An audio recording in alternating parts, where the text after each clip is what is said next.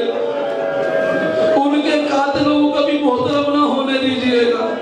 سیدہ کے قاتلوں کی کبھی عزت نہ ہونے دیجیے گا. اس کے لیے گھر چلا جائے تو جانے دے گا, جان چلی جائے تو جانے دے گا. یہ زندگی ویسے بھی زہرا کی امانت ہے. آپ سے آپ کی نعمتوں کا حساب ہو یا نہ ہو, زہرا کے حق کا حساب ضرور ہوگا. اور خوش نصیب ہے یہ آنکھیں جو زہرا کے حق کی وکالت میں روتی بھی ہے, خوش بھی ہوتی ہے. عزیزانو بس ایک جملہ سنیں گے. بڑی عزت کی شے ہے مولا کائنات کی ولایت, اور اس ولایت کو بچانے کے لیے جو سب سے پہلی شہیدہ تھی اس کا نام فاطمہ زہرا تھا, اور جو سب سے پہلا شہید تھا اس کا نام محسن ابن علی تھا.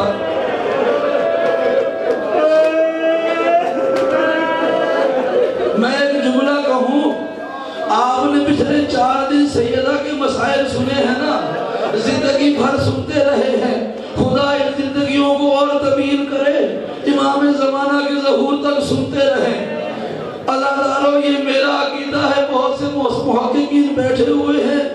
میں سمجھتا ہوں آج تک اس بات کا فیصلہ نہیں ہو سکا کہ نبی کی بیٹی 18 برس کی عمر میں جو شہید ہوئی تو شہادت کا سبب کیا تھا.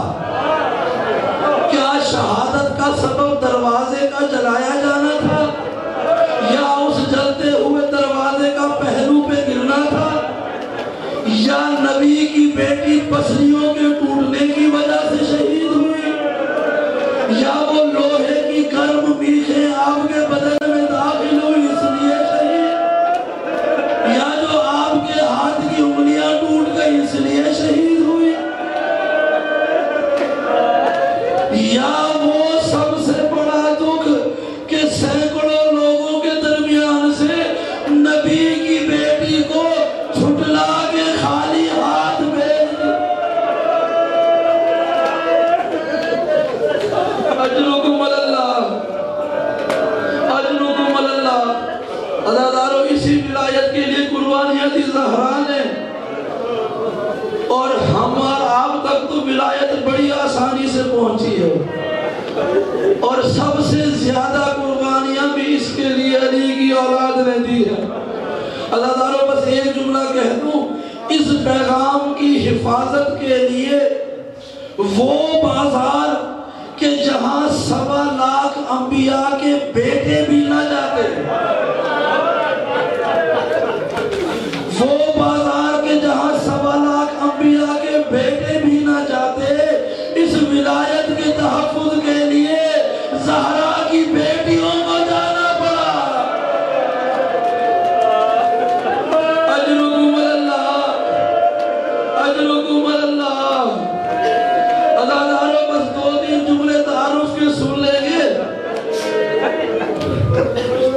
چوتھے امام کی ایک روایت ہے, میں نے جب واپس مدینے آ کر زندگی کے دن گزر رہے تھے, میں نے ایک دفعہ پھوپھی زینب کا یہ عالم دیکھا کہ میرے چچا عبداللہ ابن جعفر طیار نے بتایا کہ سید سجاد اتنا بتا دو کہ شام غریبہ میں تمہاری پھوپھی کے ساتھ ایسے کون سے ظلم ہوئے کہ جب سے زینب واپس آئی ہے میں نے اسے کمر کے بل سوتے نہیں دیکھا. کبھی مجھ سے بازو چھپاتی ہے, کبھی شانہ چھپاتی ہے.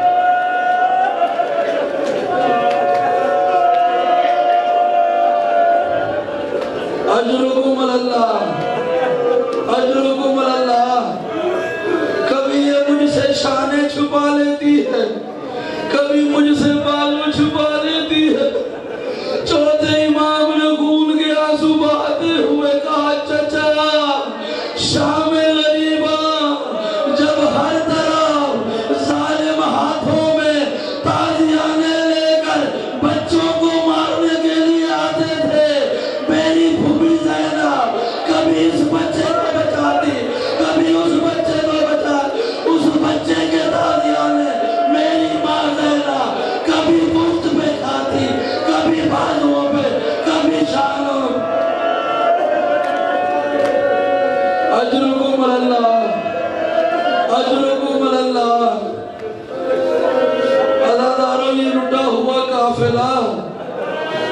جب کربلا سے روانہ ہوا نا، جب کربلا سے روانہ ہوا، چلتے چلتے اعلان ہوا کہ چند لمحوں کے بعد کوفہ شہر میں داخل ہونا ہے۔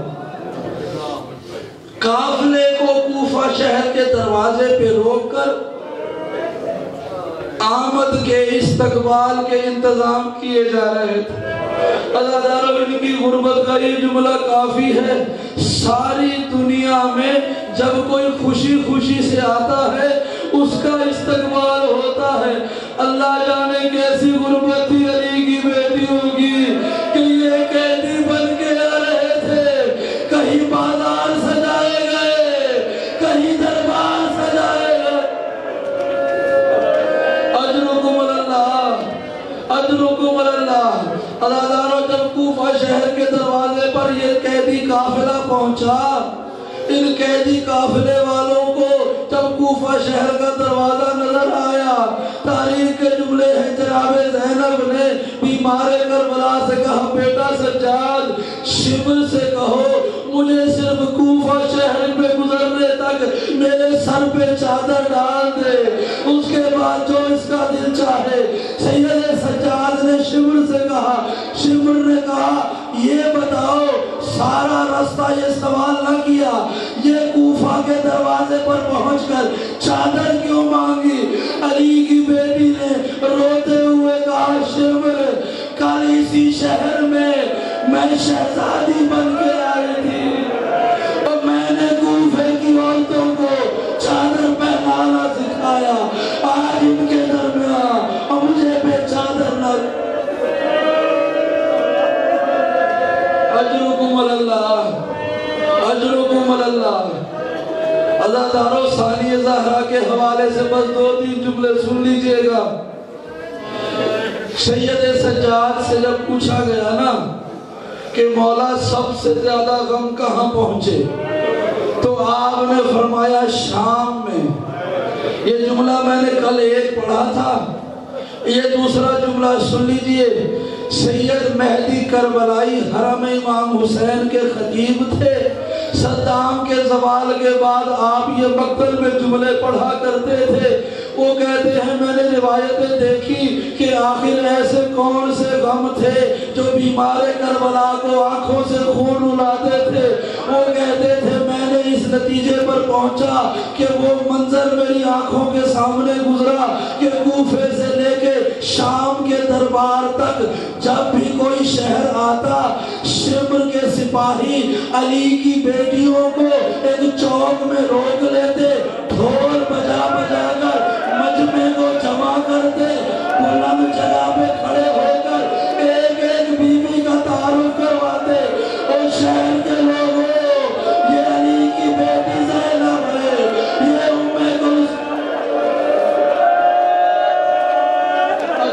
اللہ۔ بس آخری 2 جملے سن لیجئے گا۔ اجرکم اللہ، آخری 2 جملے سن لیجئے گا۔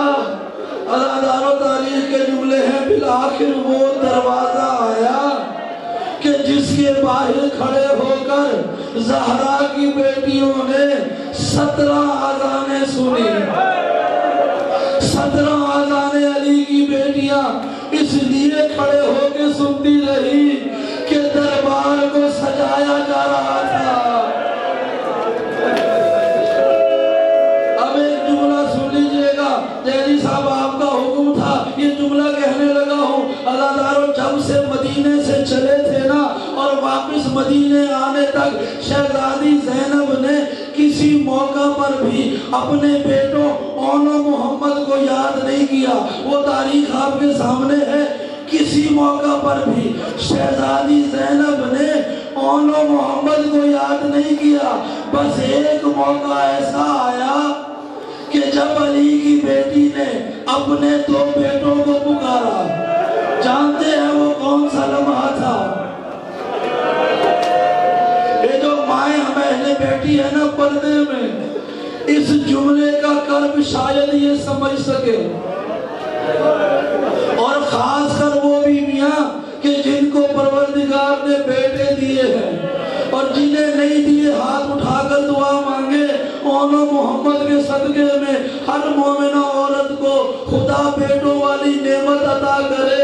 عزیزانو تاریخ کے جملے ہیں کہ ایک موقع ایسا آیا کہ دربار شام کے دروازے پہ کھڑے علی کی بیٹیوں کو بہت دیر گزر گئی، شام شہر میں اطلاع مل گئی کہ علی کی بیٹیاں قیدی بن کر آئی ہیں۔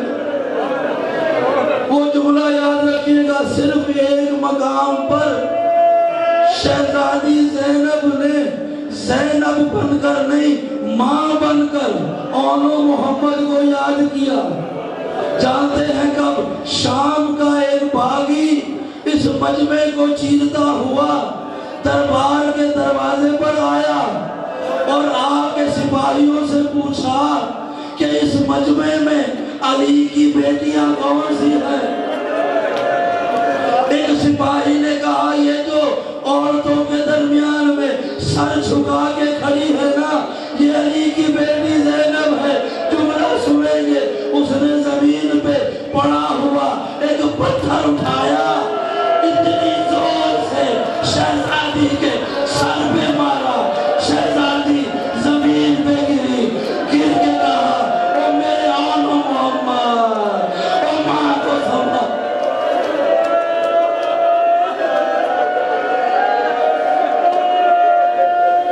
اجرکم اللہ، اجرکم اللہ، او میرے آنو محمد ماں کو سنبھالو۔ اللہ تعالیٰ بس آخری جملہ، بس آخری جملہ سن لیجئے گا۔ جب اس قیدی قافلے کو زندان شام سے رہائی ملی، آپ نے کچھ جملے بڑی سیدہ کے سنے، یہ دو جملے آپ نے شریکت الحسین کے سنے، یہ آخری جملہ حسین کی زہرا کے بارے میں سن لیں۔ آخری جملہ ہے، جب اس قافلے کو رہائی مل گئی نا، اس قید خانے سے رہائی مل گئی تو وہ سارا لوٹا ہوا سامان بھی واپس آیا، جو شام غریبہ میں لوٹا گیا تھا وہ سارا سامان واپس آیا۔ تو ایک تشت میں وہ چادریں رکھی ہوئی تھی جو شام غریبہ لوٹی گئی تھی، شہزادی زینب نے ایک ایک چادر اٹھا کر ہر بی بی میں تقسیم کرنا شروع کر دی۔ جب ساری چادریں بانٹ لی تو کیا دیکھا؟ تشت میں ایک چھوٹی سی چادر باقی رہ گئی۔ روتے ہوئے کہا وہ کچھ دن پہلے لے آتی اور میں اس کا سکینہ کو کفن پہنا لے۔ اجرکم اللہ، اللہ تعالیٰ سید سجاد نے قافلے کو لیا، قبر سکینہ پر آئے۔ سکینہ ہر روز کہتی تھی گھر کب جائیں گے، اٹھو قید سے رہائی۔ اجرکم اللہ، قید سے رہائی مل گئی ہے۔ قبر سکینہ سے آواز آئی، بھیا سجاد اور تجھے آزادی مبارک، بس ایک کام کر دینا، جاتے جاتے حاکم شام سے کہنا